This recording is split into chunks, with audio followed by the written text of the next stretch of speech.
From the ramparts of the Red Fort on the 79th Independence Day, Prime Minister Narendra Modi referred to the Rashtriya Swayamsevak Sangh as the world's largest NGO that was engaged in selfless service and nation building. With me at the India Today Conclave is J. Nandkumar ji. He's a prolific author, writer, poet, and he's with the Prajna Pravah, the think tank of the Rashtriya Swayamsevak Sangh. And I will talk to you about the 100-year journey of the Sangh and the road ahead. But before that, let's quickly listen in to Prime Minister Narendra Modi on the ramparts of the Red Fort talking about the contributions of the Rashtriya Swayamsevak Sangh. The ramparts of the Red Fort talking about the contributions of the Rashtriya Swayamsevak. आज से 100 साल पहले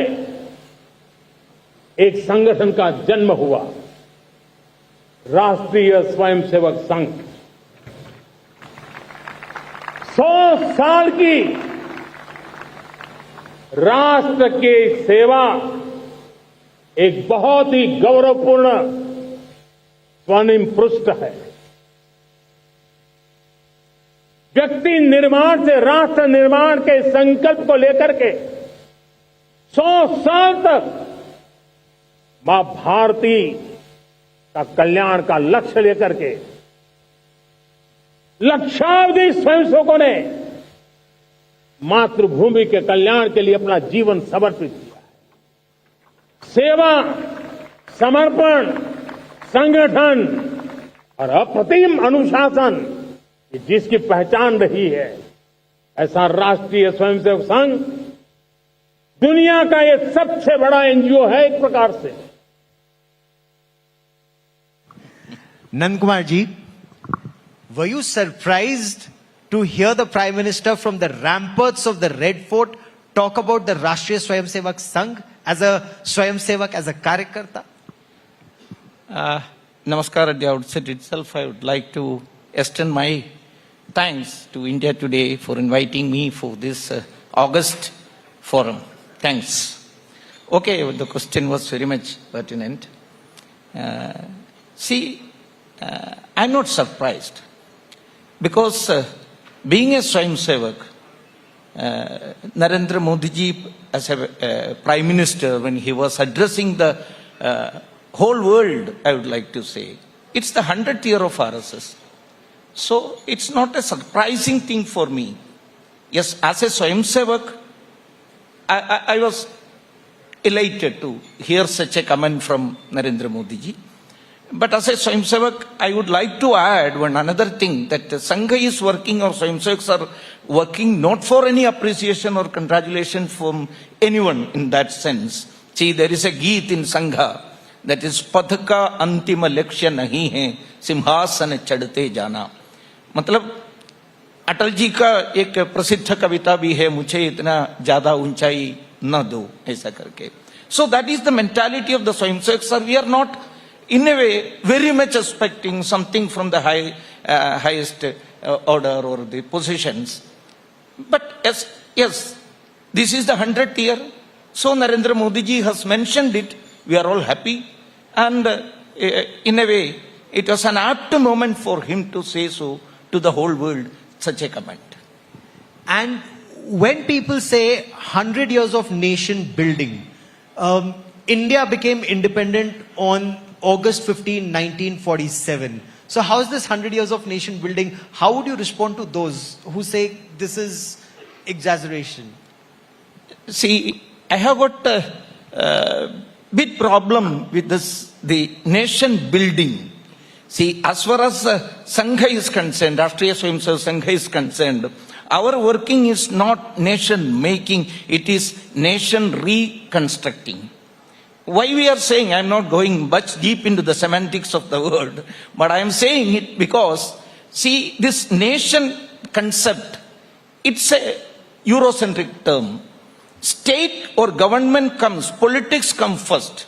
That is the nation-state concept of the West. But as far as Bharat and as far as Sangha is concerned, we are believing in the Rashtra Punarnirman. Rashtra. Rashtra is a cultural term, a spiritual term, or a civilizational term. Rashtra has got a long history. I mean, time immemorial our nation was there, our Rashtra was there. Even in Veda, there is mentioning about Rashtra and even Bharat, I would like to say. See, in Atharva Veda, there is a sloka, how Rashtra was evolved. Bhadramichanda rishaya survida tapo diksham upaseduragre tato rashtrambalamojaschya jadam tadasmai devam upasannamandu. What is the meaning of it? Our ancestors, the rishis, they did the penance, they did the tapas. For what?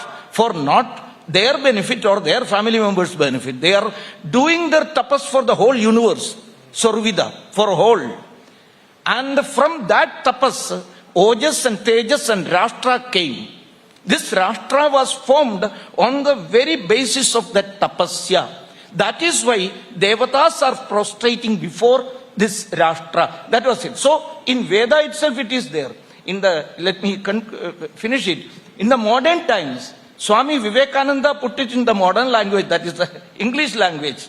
That exact translation of what which Rishi of the Veda has told, he said that, what is this nation? What is this Rashtra? Renunciation and service are the national ideals of this nation. If you want to strengthen this Rashtra, you have to strengthen her in those channels and rest will take care of itself. So renunciation or service which has been mentioned by Swami Vivekananda, which has already been mentioned there in the Vedas. In our Puranas, Vishnu Purana, it is clearly mentioned that this Rashtra was there from the time immemorial, and they have given us the boundaries even. Himalaya se dakshin ke or, and from Samudra north as the southern boundary and to the north. It has been clearly mentioned in Vishnu Purana also. It says Uttaram yat samudrasya. I don't want to. Himadraishchev So many of my audience may not be that accustomed with the Sanskrit slokas. That is why Uttaram yat samudrasya himadre chaiva dakshinam varshantat bharatam nama bharati yatra santati. So this Bharat was there. It was not a new creation. Some are saying that Mughals came here, they united. Some are saying that British came here. Even some of our great intellectuals were shown the audacity to say that only after Britain came here, India was born. And once it was written also in this way that where was this India before Britain came here? It was just a landmass in between Burma and Afghanistan. That was told by someone. I don't want to quote that. But it was clearly the answer has been given by one of my friends that yes, you are correct. That is why Britain, when they came here, they started a company also. British East landmass in between Burma and Afghanistan company. In that way it has been answered. So Rashtra was there. It was not formed after Britain came here, or it was not formed after 1947, August 14th and 15th midnight. There was a speech at that time. It was mentioned that we are a nation in making. What does it mean? We are a nation in making means we were not a nation. We are in the process of making the nation. It is not a correct state. Totally erroneous statement. Rashtra was there. Rashtra is here. Rashtra will be there. So when you talk about the rebuilding of the nation, is the focus on decolonizing the mind and reclaiming history through the eyes, as many say, of the Rashtriya Swayamsevak Sangh? They say you're rewriting history. See, it is not rewriting history. It is putting in a true perspective. Our history is to be presented before the coming generation. It is a necessary thing, most important thing I would like to say. See, when British people came here, first and foremost thing they did was rewriting the history.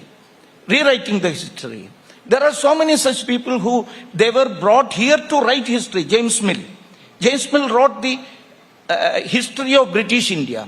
In the introduction itself, James Mill, what a dhikara, what a dhastya he has got. He wrote that I am writing an objective history of Bharat. objective history.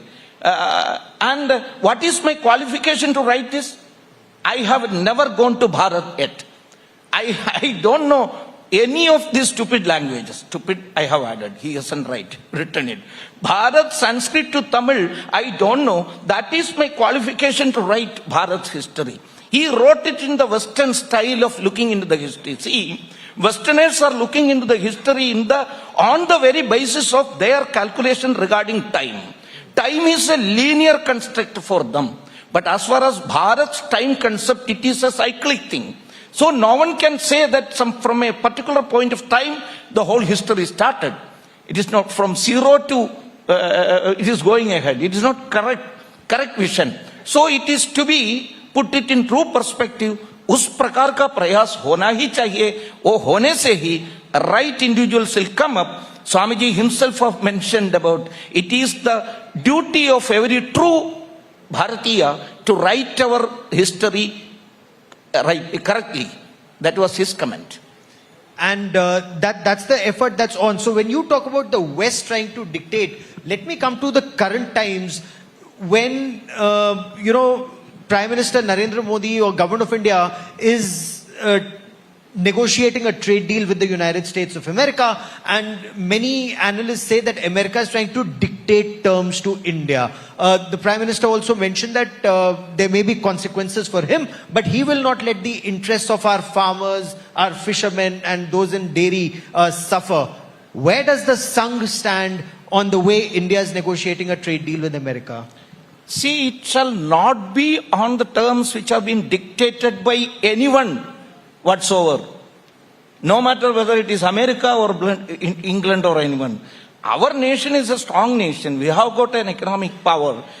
No one can ask us to do this way. You should take our dairy products. How can he comment? How can he comment? So, see, what is happening to their dairy products, everyone knows that. They are considering the cows just as another industrial thing for economic purpose only. So, to increase the milk production, there is a well-proven case that they are giving them the animal remainings or animal product, meat to the cows. And that's why the cow fever is being very much rampant there. So, such a milk products or in time, just giving an example only. ऐसे जो बात हमारे ऊपर थोपने का कौन इनको right दिया है? There is no right for anyone, no matter whether he is Trump or anyone. So these Trump's commands are not at all being taken. We are not at all liable to take those commands. So our Pradhan Mantri has taken a strong action, strong stand, and Sangha is very much supporting such a stand. As far as the trade relations and the economic relations are concerned, our nation must have the say. Our Swadeshi, Swadeshi must be taken forward. Our startups, everything. So that is happening now. I am feeling that it is very much good for Bharat. So such stand has been clearly mentioned, clearly stated. Bharat is the what you say, एक प्रकार से आगे जाने का एक लक्षण दिखा रहा है इससे. तो मतलब जो प्रधानमंत्री कर रहे हैं वो सही कर रहे हैं, जो भारत कर रहा है कि we want good trade relations but nobody is going to dictate terms to India. And on the issue of especially agriculture, Bharat के किसान, भारत की जो fisheries है, जो dairy है, उसमें there is no way that Americans should be permitted to dictate terms. You're very clear. The Sangh is very clear on that. तो मैंने पहले ही बताया था. See, what Pradhan Mantri has taken, the decision which has been taken and which is being implemented now, it's in a clear direction that with a clear, sincere intent it is going on. We are very much for that. And also our Swadeshi Jagran Manch and all are working in the same line to strengthen our intrinsic powers. That is the necessity of the time. Don't go after, I have already said, no matter who it may. Who had given America this power to dictate all? You should do that, you should do this. We are also a nation and a civilizational power. Bharat is a civilizational power. And once upon a time, we are all hearing from all authentic sources. We were ruling the roost in the whole economic field. For long 2000 years, the written history, it says that we have got the major portion of the trade and everything was with us. We were leading the economic world. So such a condition is emerging. There are so many reasons to believe that. Recent increase in our financial situation, the GDP, what we have expected, it has been surpassed. It is going ahead. It is all because of this policy, and we are very much in support of such a policy. So you look at this as an opportunity in an adversity. If the Sangh, it is said that for the BJP to move forward, it requires the Sangh push. When it didn't happen in 2024, BJP was at 240. When that push came, it changed the equation. So is Sangh that powerhouse that powers the BJP ahead? See, Sangha is not working for any political party, or Sangha Swayamsevaks are not campaigning in a way from the RSS side. RSS always work for the nation's strengthening. I have already mentioned about that. राष्ट्र को शक्ति देने के लिए संघ काम करते हैं. इसलिए मैंने बताया था राष्ट्र पुनर्निर्माण के मार्ग में संघ चल रहा है. In that way, okay, if Sangha is creating an atmosphere, if you are supporting that true nationalist atmosphere which has been created by Sangha, it will benefit you. That's all. If any other organization or political organization is ready to accept this line, very well, they can also use. But Sangha is creating a nationalist atmosphere through this mammoth organizational work. Our basic Shakha work, creating men with quality, those who are working for the nation's upliftment. That is the work of Sangha. And what which you have mentioned, I don't know, in 2024, ऐसा कुछ हुआ ही क्या, ऐसा मुझे मालूम नहीं है. But Sangha Swayamsevaks, what they have done earlier, the same thing were doing by Swayamsevaks at that time also. Whether the political party was strong enough to, strong or very much active in the field, that is a different question. But don't say that Sangha hasn't worked because of so and so made a statement or something like that. That is not a fact as far as my information is. Okay. In the past, when you look at the Sangh's journey in the past 100 years, some have argued that the Sangh's rise was against all odds. The number of times that there were bans and restrictions on the Sangh. What has been the Sangh's biggest achievement in the past 100 years? The biggest achievement is the Shakha which has been started in 1925. Still it is continuing. That is the powerhouse which is generating the power for the nation reconstruction. It is still intact. As far as Sangha is concerned, I am saying from Sangha side, the Shakha activity which was started in the format, it is still continuing in the very same format. And the new shakhas which have been increasing, the recent report has come, it has reached almost 1 lakh places, more than 1 lakh places. That is the main achievement, and Sangha is working for that shakha work, and on the basis of the shakha, we are creating the men with the quality, and they are doing all work in the different fields of this nation. This Rashtra, in the cultural field, in the literary field, in the industrial field, in the economic field, in the political field, everywhere, Sangha Swayamsevaks are working. See, generally our Karyakartas used to say, Sangha will not do anything, but Swayamsevaks will not leave anything. That's it. Sangha usually did not do anything, only one thing, Shakha conduction. So when you are asking, what is the Sangh's achievement, I will say as a Swayamsevaks and a Karyakarta, Shakha is still intact and striking. It is going ahead. That enthusiasm of the Swayamsevaks is still on fire. It's going ahead. And for the next 25 years, I'm not even talking about a 100-year journey. Let's split it in 4 parts. What is the biggest challenge as far as the Sangh is concerned for the next 25 years? See, from Sangh's perspective, RSS perspective as an organization, I don't think any challenges are there. But yes, our nation is facing so many challenges. In that way, that's a challenge for a Swayamsevak or a person who is believing in this nation, Rashtra. So anyway, what is the challenge before Rashtra? We have to think about that. There is no challenge about the Swayamsevak as Sangha as such, I would like to say. But Rashtra is facing, because of this hatred nature of some people, including some political leaders, political party leaders, towards Hindutva, the very soul of this nation, they are working all out against Hindutva, through that against Bharat. See, Hindutva is the strength which unites this nation, this Rashtra. There is no other force which can bind us together. Netaji once wrote in his My Struggle, the first part of his autobiography, in the introduction itself, he said a particular statement was there. Netaji Subhash Chandra Bose was not an RSS man. But he said that you go to south, you go to north, you go to east, you go to west. Wherever you go, you will feel that Bharat is one. What is that binding force, that cementing force? Hindu, Hindu, Hindu.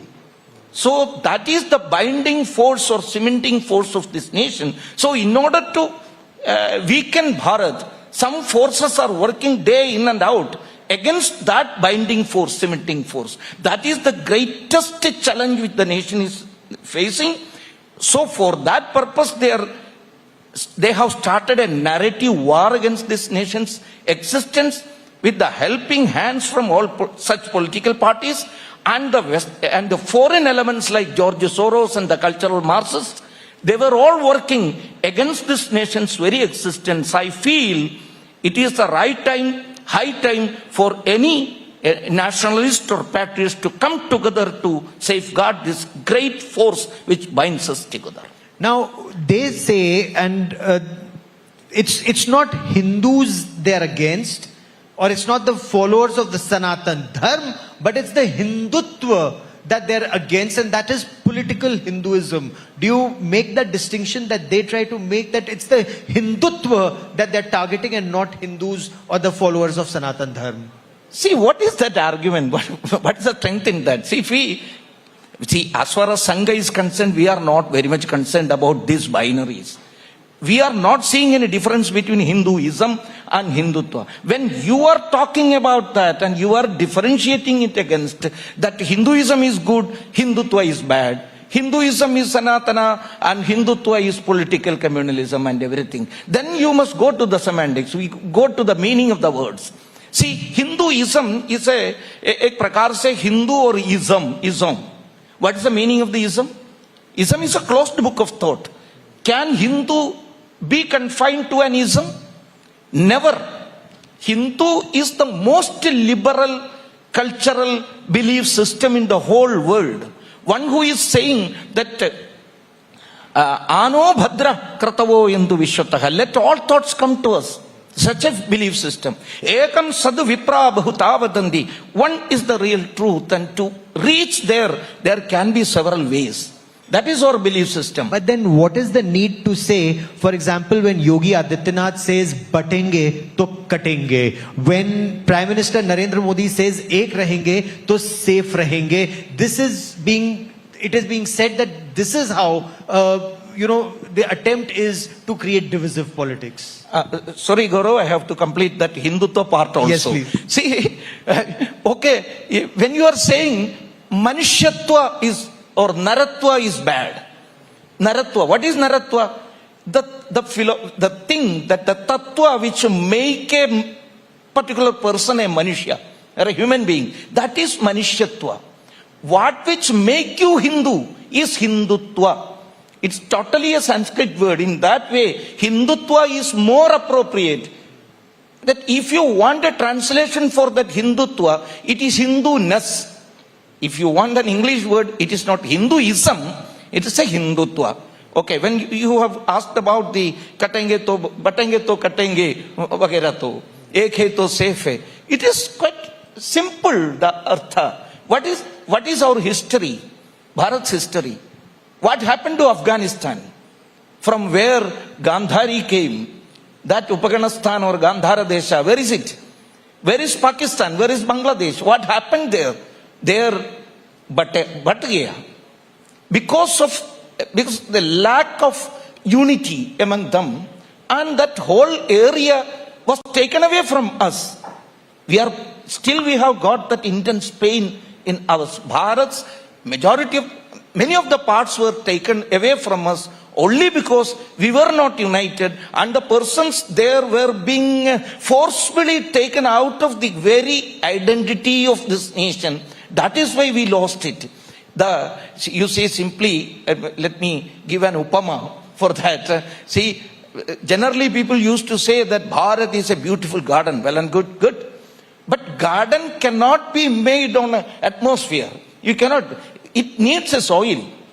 Then only it can be. If you are taking out the soil, the garden will also be destroyed. See, what is that soil?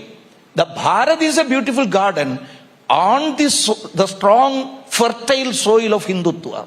If you are taking that away, the garden will also be disturbed, destroyed. So in that way, we have to come to the conclusion, हम but गया है तो कटेंगे, and एक है तो we will be safe. Kerala में एक है, सेफ है, या फिर केरला में बढ़ रहे हैं तो प्रॉब्लम होगी? Because you been at the forefront of leading this agitation at the Ayyappa temple. So, see, there are some attempts to make Kerala a divided house, but we are trying hardly to make Kerala ek. See, Kerala एक था, एक प्रकार से केरल के संस्कृति, केरल के identity, it was totally Hindu identity. I am not saying, when I am repeating the Hindu term, it is not at all a religious term which I am mentioning. It is a cultural term. आ सिंधु सिंधु पर्यंता यस्य भारत भूमिका पितृभू पुण्यभूश्चैव सवै हिंदू रीति स्मृता. ऐसा एक व्यक्ति ने अंडमान जेल्स के अंदर रहकर लिखा हुआ वेद सूक्त से भी पवित्र एक सूक्त मैंने अभी बताया. सिंधु नदी से सिंधु सागर तक फैला हुआ इस देश को मेरे पूर्वजों के भूमि ऐसा मानने वाला कौन है? मेरे ही पूर्व जन्म के सुकृत के कारण जन्म मिला है ऐसे पवित्र भूमि मानने वाला कौन है? उनको कहते हैं Hindu. MC Chagla is a Hindu because in Roses in December, his beautiful, that great autobiography, he wrote that I never came from any land outside. I am from this land and my Purvajas are Brihaspati, Vasishta, Arjuna, Rama. So those who are believing in that Purvajas, they are all Hindus. So in that way, that feeling was there in Kerala. Someone are trying to destroy it. Someone tried to set fire Shabarimala. Now some political elements, especially those who are at the helm of the affairs in the political field in Kerala, atheist though they were trying to organize Ayyappa Sangama. It's a strange thing that Communist Party people are organizing such meeting. So it's all for dividing Bharat, but dividing Kerala. And Kerala Hindus, Kerala believers, with the help of all religions, they are striking back. And in that way, there's no doubt Kerala will be one. Okay. We've unfortunately run out of time on this part of our discussion, but this discussion and discourse will continue in the days, weeks and months ahead. It's a 100-year journey and there's a journey ahead. For joining me here at the India Today Conclave, Nandkumar ji, many thanks. Thank you. Dhanyawad for our start.